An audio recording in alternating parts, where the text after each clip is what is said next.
Hola, mi nombre es Esteban Lambarén Cervantes y en este video vamos a hacer un análisis de un caso real publicado por el sitio oficial de la Organización Mundial de la Propiedad Intelectual, mejor conocida como la OMPI o la WIPO, según sus siglas en inglés. En este caso seleccionado se titula Prodigy and Exports, How a Insurance Stales Head of the Game. Este caso aborda como un equipo profesional de los esports de Latinoamérica que protege su contenido digital mediante el uso estratégico de derechos de autor. El análisis presentaré lo siguiente contenido, que es el contexto del caso, la problemática jurídica, la fundamentación de la normativa, las estrategias utilizadas y finalmente daré una opinión crítica y personal. Bueno, la OMPI, como lo sabemos, es la organización especializada de las Naciones Unidas encargadas para promover y la protección internacional de la propiedad intelectual, las cuales pues están supervisando los tratados internacionales tales como el Convenio de Berna para la protección de obras literarias y artísticas, el Tratado de la OMPI sobre el derecho de autor, los acuerdos sobre los ASPIC o las TRIPS, y su función principal es armonizar la protección de los derechos de autor, las patentes, las marcas y los diseños industriales a nivel global. Eh, Isuris es uno de los equipos de esports más conocidos de Latinoamérica. En la industria de los esports, o bueno, de los esports, de los deportes electrónicos, son todos esos deportes pues, de videojuegos, ¿no? No solo se compite, también se genera un contenido creativo, las transmisiones en vivo, los videos promocionales, la música, los logos, el branding, el contenido audiovisual en redes sociales, que es pues, lo que más tenemos aquí, ¿no? Entonces, todo este material contribuye a obras protegidas por los derechos de autor. El problema surge cuando los terceros utilizan este contenido sin la autorización, afectando ingresos, la reputación y el control comercial. En este caso, también pueden afectar pues, a las personas que están constantemente invirtiendo pues, en la marca, ¿no? Porque no se está pagando esta licencia. El caso no es un litigio judicial específico, sino un análisis práctico de sobre cómo una organización protege preventivamente sus activos creativos. Bueno, los riesgos identificados fueron el uso no autorizado del contenido audiovisual, la reproducción de las imágenes y las transmisiones sin licencia y la falta de claridad contractual sobre los derechos y los jugadores y la organización. También, además, la vulnerabilidad de las plataformas digitales e internacionales. Bueno, digitales internacionales como tal. Bueno, el caso se enmarcaba dentro del Sistema Internacional de Protección de los Derechos de Autor, principalmente como Convenio del Berna, que establece que las obras protegidas automáticamente sin necesidad de registro formal. También el Tratado de la OMPI sobre los derechos de autor que amplía la protección en entornos digitales y asimismo el APIC que integra la propiedad intelectual en un comercio internacional. Estos instrumentos permiten que este contenido creado en un país tenga una protección en múltiples jurisdicciones, o sea, de cada país. Bueno, entonces, Isirus adoptó un enfoque preventivo.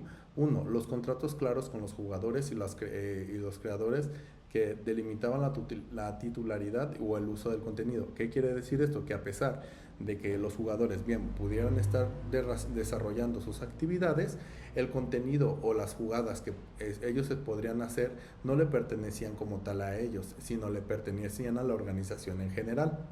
El uso de herramientas tecnológicas como el Content ID de YouTube para detectar las infracciones. ¿Qué quiere decir esto? Que si yo posteo contenido que salió de otro canal, pero yo no tengo autorización, el Content ID de YouTube lo va a detectar por medio de la IA y me va a avisar y va a suspender el contenido de esta persona hasta que se aclare la notificación, por decirlo así. La gestión activa de su marca y los activos digitales, así como la supervisión constante en redes sociales y en plataformas. ¿Qué quiere decir esto? Que pues bueno, ellos a lo que se dedicaban era hacer, pues googlearlo, buscarlo en redes sociales y ver el contenido y que este contenido cumpliera con los datos de, de lo que marca pues la Organización Mundial de los Derechos de Autor o Propiedad Intelectual.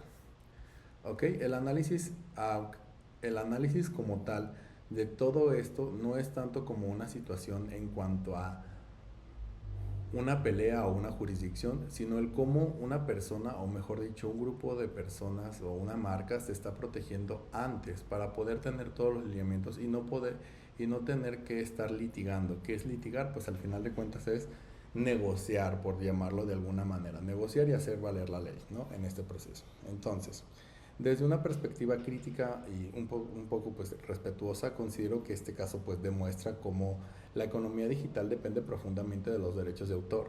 Sin embargo, también se revelan los desafíos que en este caso serían la aplicación efectiva de las normas internacionales para poder variar entre países, porque hay países que no todos están homologados, las pequeñas organizaciones que pueden no tener recursos para implementar estrategias similares o que no pueden implementar los registros o que simplemente no tienen esta facultad de acercarse y llevar un registro a cabo, y también existe pues la tensión entre la protección y el acceso a los entornos digitales abiertos.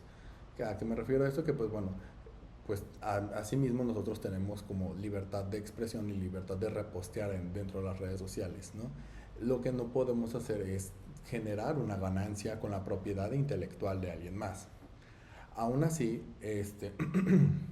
aún así, el caso demuestra que la gestión estratégica de la propiedad intelectual fortalece la sostenibilidad empresarial, porque al final de cuentas, este equipo de esports son vistos en una plataforma, esta plataforma genera publicidad y la publicidad finalmente se factura, ¿no? Entonces, a manera de conclusión, este caso da como evidencia que la propiedad intelectual es un pilar fundamental para las industrias emergentes como los esports. La OMPI no solo regula, sino también orienta en buenas prácticas globales. Comprender estos mecanismos es esencial para nosotros poder llevar a cabo o entender el cómo no solo tenemos que referenciar una cómo es crucial más que nada, para poder entender el cómo no solo nos ayuda a que una obra se mantenga con nuestro nombre y que se nos atribuya a nosotros la titularidad, sino también para poder generar una economía y un ingreso a partir de ahí.